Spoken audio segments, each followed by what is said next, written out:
Ang pinakamakapangyarihang mga sandata ay mahirap gamitin ng epektibo. Laging nakakabahala ang pagkalat ng sandatang nuklear. Habang sinusulat ko ito, ang kasalukuyang bersyon ay isang pampulitikang naratibong ilang dekada nang umiiral. Ang Iran ay gumagawa ng sandatang nuklear at masama ang maaring mangyari kapag nagtagumpay sila. At tiyak na ang patuloy na pagguho ng non-proliferation regime ay karaniwang ituturing na masama, may mga masasamang bagay, at pagkatapos ay may mga talagang masasamang bagay. Ayoko talagang itapon mula sa second floor na bintana. Handa akong gumawa ng higit pa para siguradong hindi ako itapon mula sa ikasampung palapag. Kaugnay nito, hindi sapat na basta sabihin lang na masama ang pagkakaroon ng sandatang nuklear ng Iran. Sa praktikal na antas, dapat harapin ng mundo ang mga posibleng bunga kung mangyari yon. At sa estratehikong antas, mahalaga na ang tanong na ito para sa kasulukuyang negosasyon sa Iran. Kung sakuna ang pagkakaroon ng Iran ng sandatang nuklear, dapat maghintay ang Estados Unidos ng mas mahigpit na pagpapatupad ng mga hakbang sa kanilang nuklear na programa. Kung hindi naman mahalaga ang pagkakaroon ng Iran ng sandatang nuklear, kalokohan ang pagpapalawig ng pagsasara ng Strait of Hormuz. Sa totoo, hindi pala madali sagutin kung ano ang totoong sitwasyon. Oo, napakalakas ng sandatang nuklear, pero mas mahirap gamitin o bantahan ang paggamit nito kaysa sa inaakala. At kapag sinubukan mong pagsamahin ang mga epekto nito, nagkakaroon ng problema kung saan mahirap makita ang kabuuan dahil sa mga detalye. Ngayong araw, tatalakay natin ang tatlong aspeto ng estratehiyang nuklear. Ang compellence ay paggamit ng banta ng armas nuklear para pilitin ang kalaban na gumawa ng bagay na di nila gagawin kung wala ito. Mas madaling sabihin kaysa gawin. Pangalawa, deterrence ay paggamit ng banta ng armas nuklear para pigilan ang kalaban sa kanilang balak gawin. Mas madali itong gawin na nagpapalakas sa ideya na ang mga sandatang nuklear ay nagpapatibay sa kasalukuyang kalagayan. Pero pagkatapos may malaking twist. Sa detuwirang paraan, ang pagiging madali ng nuclear deterrence ay nagbibigay daan sa mga estado na matagumpay na makagawa ng mga banta ng pamimilit. Ang kakaibang bagay ay hindi ang direktang banta ng paggamit ng mga sandatang nuklear ang nagpapagana sa estratehiya. Mas pinapalakas ng sandatang nuklear ang kumpiyansa ng mga estado na gumamit ng mga konbensyonal na sandata na nagdadala ng estratehikong benepisyo. Diyan din nagsisimula ang mas malalaking problema sa Iran. Simulan natin sa pangunahing idea ng nuclear compellence. Sa pananaw na ito, ang sandatang nuklear ay parang ibang sandata lang pero mas malaki. Kung nag-aalala ka na baka may maghagis ng granada sa'yo kapag hindi mo sinunod ang kanilang mga hinihingi, mas dapat kang mag-alala kung baka magpakawala sila ng mga sandatang nuklear laban sa'yo. Mahalagang tandaan na ang sandatang nuklear ay hindi lang malalaking bombang nakikita sa pelikula na sumisira ng mga lungsod. Mayroon ding tinatawag na tactical nuclear weapons na kadalasang mas maliit at ayon sa kahulugan ay nilalayang gamitin laban sa mga target na militar. Ang mga target ay maaaring malaki tulad ng base militar o partikular tulad ng hanay ng mga tropang kalaban. Ang mga tactical nuclear weapons ay ginagampanan ang mga papel na katulad ng mga konbensyonal na sandata, ngunit maaaring mas epektibo sa kanilang paninira. Nagmula ang teorya ng nuclear compellence nung unang makilala ang mga sandatang nuklear sa mundo. Di nagtagal, binomba ng Estados Unidos ang Hiroshima at Nagasaki. Mabilis na sumuko ang Hapon. Pinagdatalunan ng mga historiador ang laki ng epekto ng mga pag-atakeng atomiko sa desisyon ng Hapon. Binomba rin ng Estados Unidos ng mga bombang pampasunog ang iba pang mga lungsod sa Japan nang halos kasing tindi, pero mas malaki ang kanilang ginugol na pagsisikap kaysa sa paggamit ng isang aparato. Nahihirapan na ang Hapon noon, nagrasyon ng langis at pinanatiling nasa lupa ang karamihan ng sasakyang panghimpapawid bago ang pambobomba. Nang ideklara ng Unyong Sobyet ang bigmaan sa Hapon, nawala ng pag-asa ang pamahalang imperial na may ikatlong partidong magpapatupad ng mas katamtamang kasunduan. Mahirap sabihing walang epekto ang mga sandatang nuklear sa estratehiya. Bukod pa rito, sa kabutihang palad, madalang ang malinaw na kaso ng sapilitang pagpapasunod. Walang ibang kaso ng paggamit ng sandatang nuklear para sa opensiba sa kasaysayan. Ngayon, maaaring nakaliligaw ang bahagi niyan. Kung maayos ang internasyonal na diplomasya, hindi mo na kailangang lantaran ng banta para umubra ito. Alam ng lahat na may sandatang nuklear ka. Hoy, kasama ka dyan, Israel. At isinasaalang-alang na nila ito sa mga kalkulasyon na ginagawa nila. Hindi ka makakapanindak gamit ang sandatang nuklear ng higit kaysa sa mga konbensyonal na armas, kaya kaunti lang ang laipapagawa ng tahasang mga banta. Pero hindi ibig sabihin na wala ng pakialam ang iba. Noong bigmaan sa Kargil, napaniwala ng India ang Pakistan na bawiin ang mga hindi regular na puwersa sa Kashmir. Pareho pa lang silang nagde-develop ng nuclear stockpile, pero mas marami ng halos doble ang bomba ng India kaysa Pakistan. Dahil dito, naging maingat ang Pakistan sa pagpili ng opsyon na nagbigay tagumpay sa India. Nalito ang kaso dahil sa pagpasok ng tropa ng Pakistan sa simula ng labanan, kaya sinusubukan ng India ibalik ang dating kalagayan matapos ang biglaang pagbabago. Sa katunayan, wala na tayong ibang malinaw na mga kaso. Muli, kahit papaano ay dahil dapat ay naisialang-alang na ito sa sitwasyon bago pa man magsimula ang digmaan. Ang digmaan sa Kargil ay lumampas na sa dapat nitong pagtigil. Ang problema sa ganitong pamimilit ay ang sandatang nuklear ay masyadong magaspang, lalo na kung mas tiyak ang layunin ng mga estado. Kung di umalis ang target sa teritoryo, anong gagawin ng agresor? Gagamitin ba ang taktikal na sandatang nuklear para pahinain ang militar sa rehiyong iyon? Oo, baka makuha niyon ang pansamantalang layunin. Ayos, magaling. Kontaminado na ngayon ng radyasyon ang mahalagang rehiyong yon. Paalala ito sa sinumang nasa Moscow na nagbabalak gawin ang estratehiyang yon sa Ukraine o nasa Beijing na nagbabalak gawin yon sa Taiwan. Kung di makakatulong ang tactical na nuclear na sandata, paano naman ang estratehiko? Oo, pwedeng magdulot ng mas matinding pinsala ang mga yon, lalo na sa lugar na ayaw sakupin ng umaatake. Ano ang gagawin ng umaatake? Bubombahin ba ng nuklear ang kabisera? Kahit ang strategic bombing campaigns ay may hindi magandang record dito. Kung nais ng target panatilihin ang kontrol sa teritoryo, hindi direktang hadlang ang pagkawala ng ari-arian sa kabisera para manatili siyang okupado roon. May kasama itong malalaking kahinaan. Kung ang agresor ay isa ring estado na may sandatang nuklear, maaaring mapunta ang target sa isang palitan ng nuklear na armas. Tandaan na ito ay isang argumento pabor sa mga sandatang nuklear dahil napakakapakipakinabang na mapawalang bisa ang kakayahan ng iyong kalaban na gumamit ng nuklear na pamimilit. Maaaring lumaban ang mga walang sandatang nuklear laban sa banta ng nuklear ng agresor. Isipin mo ang banta ng nuklear ng Rusya sa Ukraina. Madalas hindi pinansin ng Kiev ang mga ito at hindi sila naparusahan. Kailangan ng Kremlin ang suportang ekonomiya ng India at China para mapanatili ang kanilang pagsisikap sa digmaan. At ayaw ng alinman sa dalawang bansang iyon na mabuhay sa isang mundo kung saan ang mga sandatang nuklear ay karaniwang bahagi lang ng digmaan.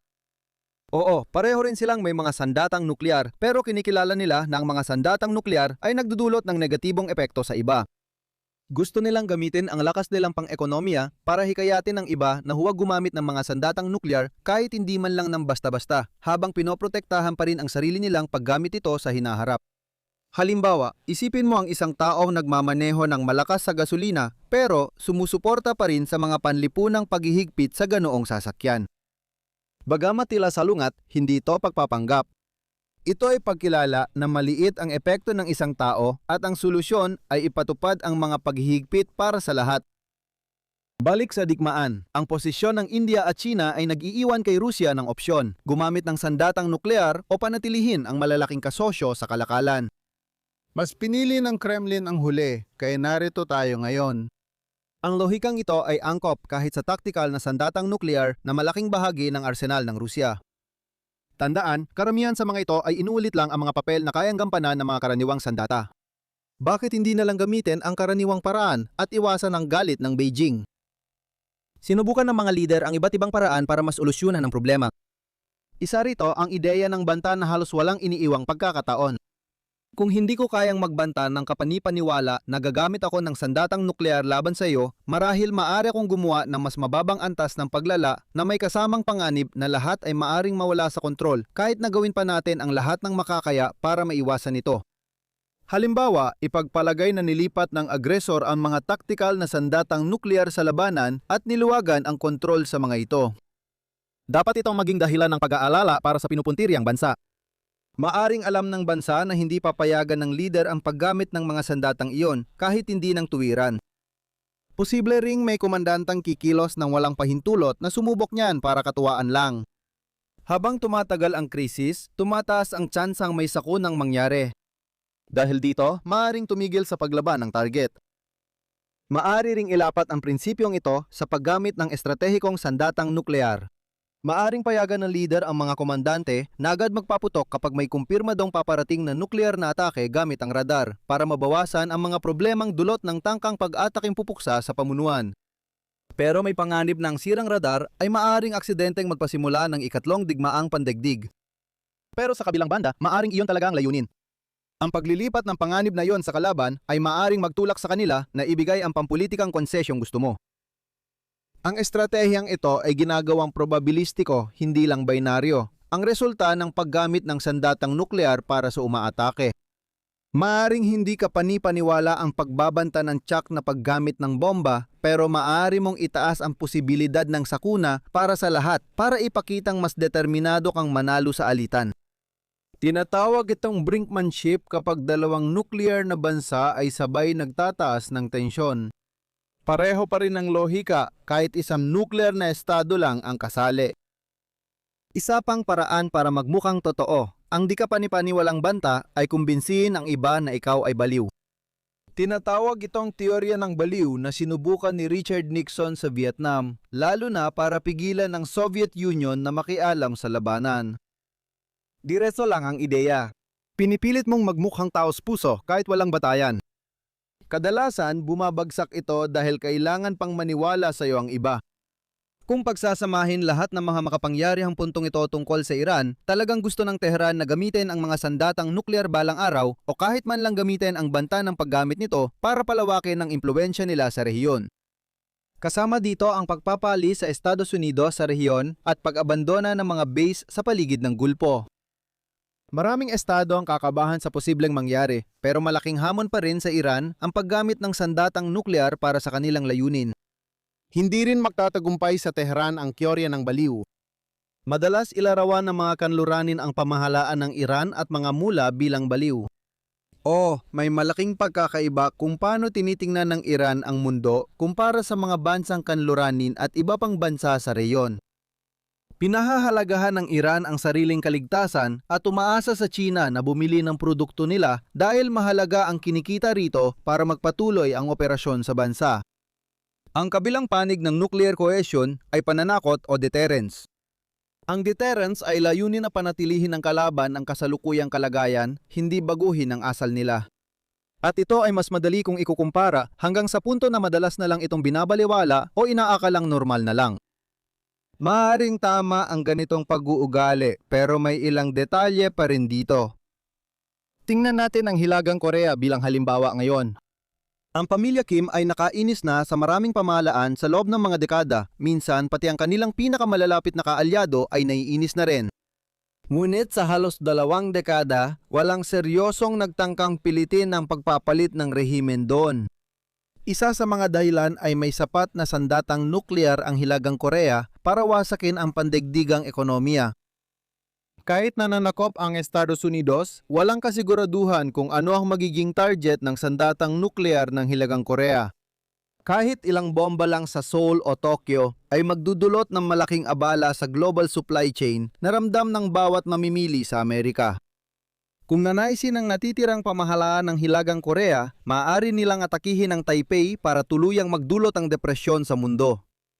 Hindi na kailangan banggitin na may mga base militar ng US sa reyon na kayang sirain ng Pyongyang. Ito ang pangunahing pagkakaiba ng nuclear compellence at deterrence. Kapag pinipilit mong ipasuko ang patakaran ng ibang bansa, marami kang pwedeng mawala. Kapag muntik nang bumagsak ang kabisera mo, hindi mo na iniisip kung paano ka parurusahan ng ibang bansa sa paggamit ng sandatang nuklear. Walang naniniwalang may hukbong mananakop na magmamartsa sa Moscow sa nalalapit na hinaharap. Ganon din para sa Washington, London, Paris, Beijing, New Delhi o Islamabad. Ang lohikang ito ay tumutulong upang mas maintindihan ang paglaganap ng sandatang nuklear ngayon.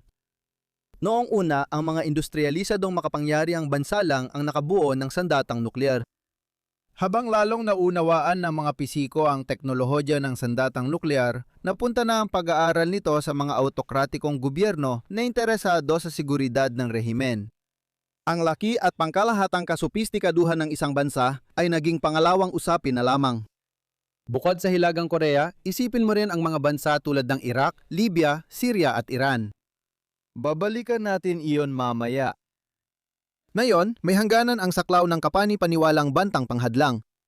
Halimbawa, tingnan natin ang Israel. Sa mga unang taon, lagi itong hinahamon ng mga kalapit bansa tungkol sa pag-iral nito.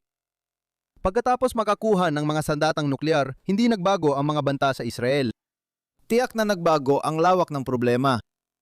Hindi naman napigilan ng mga sandatang nuklear ang mga kalaban ng Israel na makipagdigma na waring pinapahina ang saysay ng mga sandatang nuklear bilang panhadlang. Ngunit hindi na tungkol sa pagmartsa sa Jerusalem at pagtataas ng bagong watawat ang mga labanan. Nauwi na lang ito sa mga pagtatalo tungkol sa mga nakapaligid na rehiyon. Halimbawa, sa digmaang Yom Kippur, nakatuon ng Syria sa Golan Heights at ang Egypt naman sa Sinai Peninsula. Noong 1977 bumisita si Anwar Sadat sa Israel para sa kapayapaan. Tinanong siya ng Vice Punong Ministro ng Israel kung bakit hindi sinubukan ng Egypt na sumulong pa. Sabi ni Sadat, may mga sandatang nuklear kayo, hindi ba ninyo alam? Kung iniisip mo kung bakit hindi direktang nakialam ang Europa o Estados Unidos sa digmaan sa Ukraine sa ilalim ni Biden, nagsisimula ang listahan ng mga dahilan at baka roon na rin ang tatapos sa mga sandatang nuklear.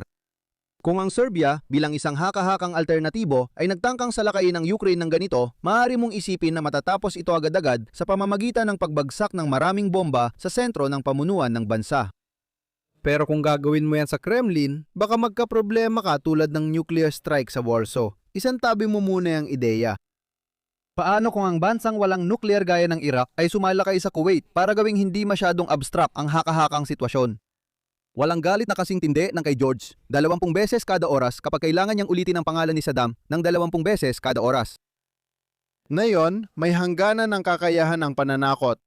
Madalas nating isipin na para sa mga pangunahing reyon lang ang kredibilidad. Gamitin natin ang Kursk bilang halimbawa. Sinakop ng Ukraine ang oblast noong 2024 at walang naging nuclear na tugod mula sa Russia kahit maraming nagsasabing kabaligtaran. Kahit ginagamit itong panakot, dapat pa ring harapin ng Kremlin ang mga pampulitikang epekto ng paggamit ng atom. Kaya naman, sinusubukan ng mga bansa na maging malihain sa kanilang mga nuclear na estratehiya. Ang pag-deploy ng sandatang nuklear ay mahalaga para mapalakas ang kredibilidad ng nuclear launch. Kung maraming sandatang nuklear ay malapit sa linya ng kontrol, mapipilitan ang lokal na commander sa dilema ng gamitin o mawala kapag sinakop ang lugar. Gayunpaman, hindi mo pa rin masisiguro ang kredibilidad sa ganitong paraan. Nagpadala man ng nuclear weapons ang Estados Unidos sa Europa noong Cold War, nagduda ang Pransya na isasakripisyo ng Amerika ang Pittsburgh para sa Paris, kaya gumawa sila ng sarili nilang nuclear deterrent. Ang deterrence theory ang pangunahing tinitingnan ng mga analyst sa posibilidad ng paglaganap ng sandatang nuklear sa Iran. Halimbawa, hindi na maaring ulitin ng Estados Unidos ang pagpaslang kay Ayatollah nang hindi nilalagay sa panganib ang matinding pinsala sa rehiyon, Israel, Europa o mismong Estados Unidos. Ngayon, kailangan pa rin itong samahan ng isang mahalagang paalala. Mayroon ng nuclear na option ang Iran kahit wala pa itong sandatang nuclear. Ito ay ang pagsasara ng Strait of Hormuz. Hindi perpekto ang estratehiyang iyon, pero naging epektibong panakot ito sa loob ng mga dekada. Ang benepisyo lang ng nuclear weapons bilang panakot sa Iran ay para sa mga sitwasyong kayang lutasin ng nukes pero hindi ng Hormuz. Kung lalawakan natin ang pananaw, makikita natin ang pangunahing pahayag ng bidyong ito tungkol sa nuclear coercion at posibleng epekto nito sa Iran. Nagbubunga ang tagumpay sa nuclear deterrence ng tagumpay sa compellence, ngunit hindi ito dahil sa nuclear compellence. Nalilito ka na ba? Hayaan mong ipaliwanag ko.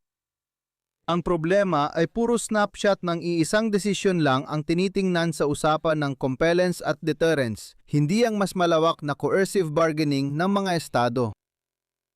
Sa crisis bargaining, kailangang makamit ng mga estado ang kasunduang naayon sa inaasahan sa digmaan dahil ang kapayapaan ay nakakatipid ng gastos sa labanan. Kung ituring ang mga sandatang nuklear na parang karaniwang sandata na pampalakas sa opensiba, naunawaan natin ang halaga nito sa crisis bargaining kahit limitado ang pagkakataon. Gayunpaman, may ilan pa ring naniniwala na walang silbi ang mga sandatang nuklear sa pamimilit o kahit sa karaniwang gamit militar. Ipagpalagay natin na totoo ang kanilang sinasabi. Kung ganon, pwede mong isipin na hindi gumagalaw ang linya ng resulta dahil sa pagkalat ng sandatang nuklear. Pero hindi yun totoo. Tandaan, ito ay linya ng inaasahang resulta na sumasalamin sa maaaring mangyari sa digmaan. At binabago ng deterrence ang mga inaasahan. Para makita mo ang punto ko, isipin mo maaaring mantapos ang digmaan sa isa sa tatlong simpleng resulta. Militar na pagkatalo ng isang panig, militar na pagkatalo ng kabilang panig at isang tabla na hahatiin ng pantay ang kabutihan sa dalawa. Para mas madali, isipin nating pantay ang posibilidad ng bawat kinalabasan. Sa isang mundo kung saan walang sinuman ang may sandatang nuklear, ang inaasahang kinalabasan ng isang digmaan ay talagang hati sa 50. Ang ganap na pagsakop ng isa ay bumubura sa kabila habang ang tabla ay pantay na hati. Ngayon, isipin mo na si Ginong right side ay totoong mamamatay at may arsenal ng sandatang nuklear. Ano mangyayari kung bumagsak na ang regular niyang militar? Hindi ko irerekomenda sa kalaban niya na lusubin ang kapital ng right side. Siguradong paraan ito para makita ang kapital ng kalaban na tamaan ng nuclear na sandata. Pagkatapos ng tagumpay sa militar, pwedeng ganito ang hangganan kaya nawawala ang paniniwala sa lakas nukleyar. Gagamitin ko ang pinakamagandang halimbawa ng pananakop para ipaliwanag ang sitwasyon ng pagkakatigilan. Gumana pa rin ang lohika kahit ilayo ang hangganan sa silangan. Sige, pero isipin mo kung ano na ang karaniwang kinalabasan ng digmaan ngayon.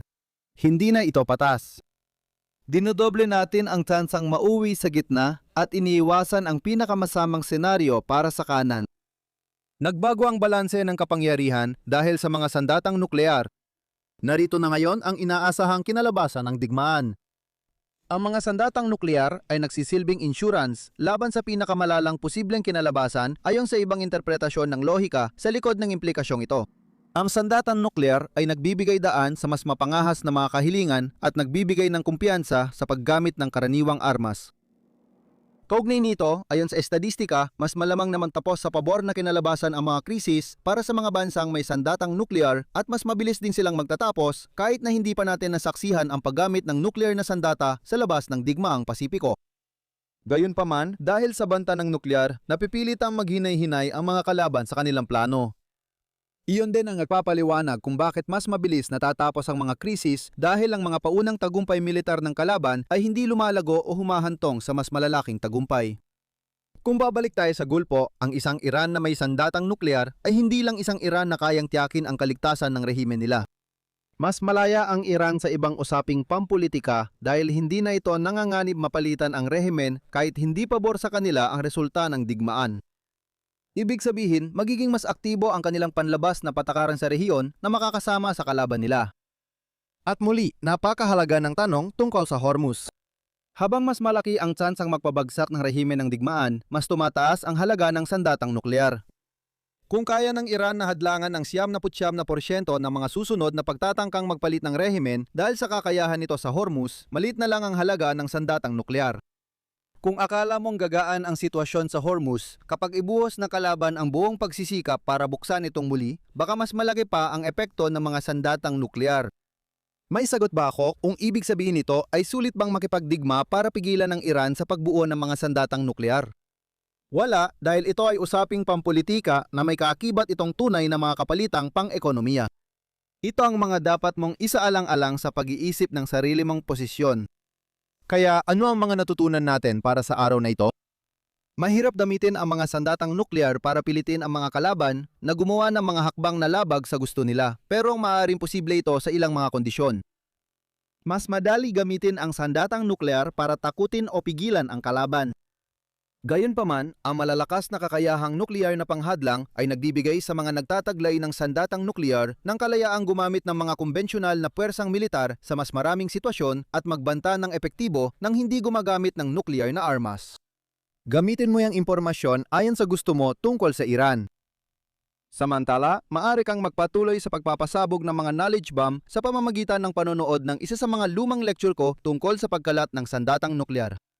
Babala, may pandemic era na PowerPoint sa unahan. Kung nagustuhan mo ang video, paki-like, share at subscribe. Kita tayo sa susunod. Ingat lagi!